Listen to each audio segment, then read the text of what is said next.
So here's what happened.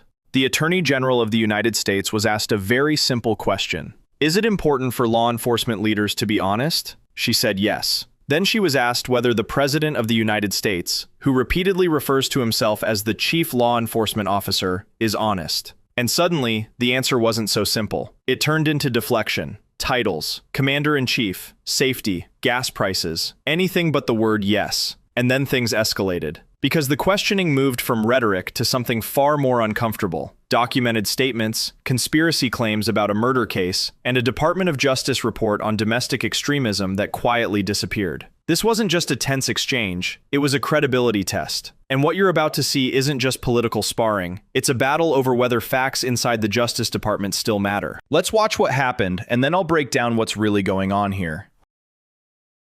Attorney General, would you agree that it is important for law enforcement leaders to be honest? Of course, as well as members of Congress. Thank you. And would you include yourself as a law enforcement leader? Of course. Okay, thank you. Thank you. You know, President Trump has also, he has referred to himself as the Chief Law Enforcement Officer of this country. So do you believe that President Trump is honest?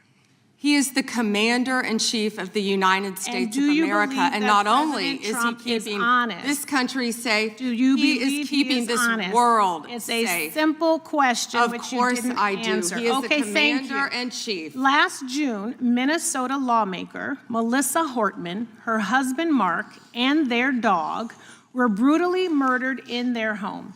And your USA's office in Minnesota investigated this crime and obtained a 6-count indictment of the murder suspect, stating that he had intent to kill, injure, harass, and intimidate Minnesota legislators. And I have the copy right here. I read through it.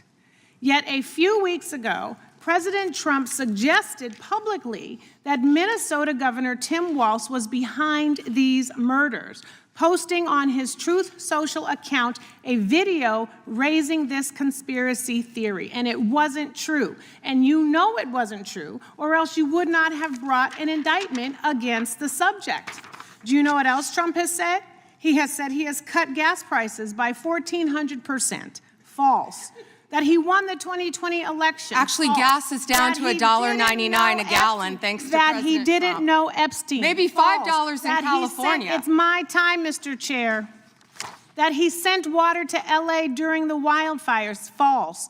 That Governor Westmore of Maryland called him the greatest president of his lifetime. False. So many tales, too many to keep up. But I want to go back to what he said about Tim Walz. Do you agree that President Trump undermined public trust in law enforcement by suggesting that Governor Walz was involved in the Hortman murders? I am not familiar with that statement. Well, that is a disappointing response, and it is also why your office and Donald Trump have zero credibility, because I know, and you know, it was a right-wing extremist who murdered the Hortmans.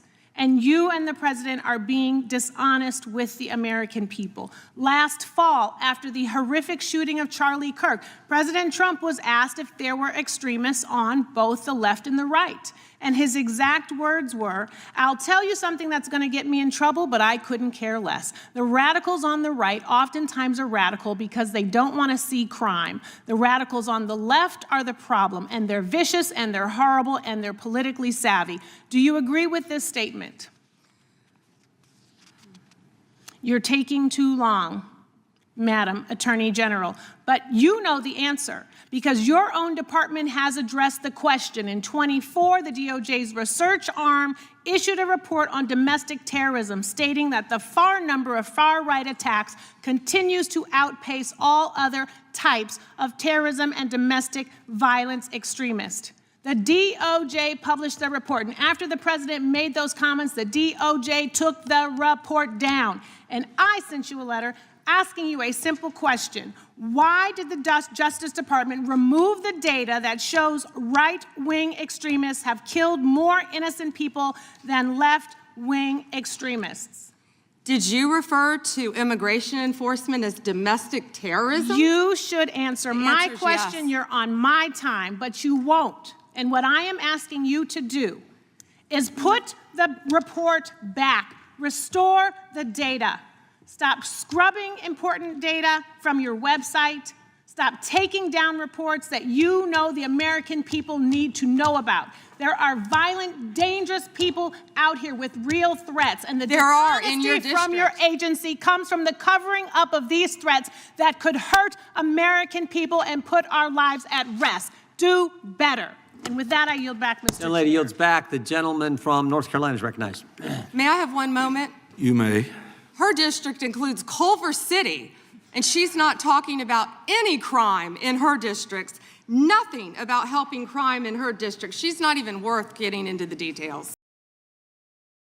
If that felt uncomfortable, that's intentional. The questioning wasn't chaotic. It was structured to corner a contradiction. Start with honesty. Establish that law enforcement leaders must tell the truth. Include the Attorney General, then include the President. And when the Attorney General couldn't say yes, that silence did more than any speech could. Because this wasn't about partisan debate. It was about whether the nation's top law enforcement official can publicly affirm that the President tells the truth, even when confronted with documented statements that are provably false. The discomfort you felt wasn't about tone, it was about credibility under oath. Let's zoom out. The Minnesota murders referenced in the hearing involved the killing of a state lawmaker and her husband. Federal prosecutors brought charges under statutes related to targeted violence and intimidation. The indictment did not implicate the governor. It alleged extremist motivations tied to hostility toward elected officials. Now here's where it becomes politically explosive. When a public official, especially a sitting president, amplifies a theory contradicting an active federal indictment, it creates a direct collision between political messaging and prosecutorial fact. That's not a media narrative issue, that's a law enforcement integrity issue. Then there's the DOJ report referenced in the exchange. The Department of Justice's research arms periodically publish data assessments on domestic terrorism trends. In recent years, multiple federal analyses have concluded that far-right extremist violence has outpaced other categories in fatal incidents. If such a report was removed or altered after presidential commentary, that's not a cosmetic decision. That's a transparency issue. And transparency is not optional for the Department of Justice. Now let's ground this in procedure. Under 28 U.S.C. Section 509, the Attorney General is the head of the Department of Justice and exercises all functions of the department. That includes supervision of federal prosecutions and oversight of federal investigative data publication. The Attorney General also operates within constitutional separation of powers constraints. While the President appoints the AG, the DOJ is expected to operate with prosecutorial independence. This norm is not just tradition, it's institutional design. The Justice Manual outlines obligations for maintaining integrity and independence in charging decisions and public communications. When a president makes public claims that contradict ongoing federal indictments, the DOJ faces a procedural dilemma. Correct the record? Stay silent? Or align with executive messaging? Oversight hearings like this fall under Congress's Article I authority to monitor executive branch operations. Members of Congress can question whether DOJ actions, including data removal or non-response, undermine statutory duties to provide accurate public reporting. If a domestic extremism report was removed after political pressure, that raises administrative law concerns about arbitrary agency action. Agencies must provide rational explanations for policy shifts. Quiet deletion without explanation invites scrutiny. This isn't partisan nitpicking, it's oversight. This isn't about one murder case, it's about narrative control. The strategy here operates in layers. First layer, redirect. When asked about honesty, shift to performance metrics. Gas prices, safety, market numbers. Second layer, blur. Replace factual disputes with political equivalency. They all lie. Crime in your district. Third layer, suppress inconvenient framing. If extremism data contradicts messaging, remove the spotlight. The Attorney General's refusal to directly affirm or deny presidential honesty wasn't accidental. It was protective positioning. Because affirming truth creates friction with executive loyalty. Denying it creates constitutional shockwaves. So instead, you pivot. This isn't about whether a conspiracy claim was false. It's about whether the Department of Justice will defend its own findings when those findings conflict with political rhetoric. And that's a power question, not a personality question. If the executive branch can publicly contradict federal indictments without correction, then prosecutorial facts become negotiable. That's the strategy. Shift the debate from documented reality to partisan loyalty. Make the questioner look theatrical, then move on. Here's the long-term issue. When law enforcement credibility becomes contingent on political alignment, institutional trust erodes. The DOJ's legitimacy depends on perceived independence. If reports disappear after presidential commentary, if indictments are politically reframed, if the Attorney General avoids affirming basic factual consistency, then the boundary between law enforcement and political messaging thins. Oversight hearings exist to reinforce that boundary.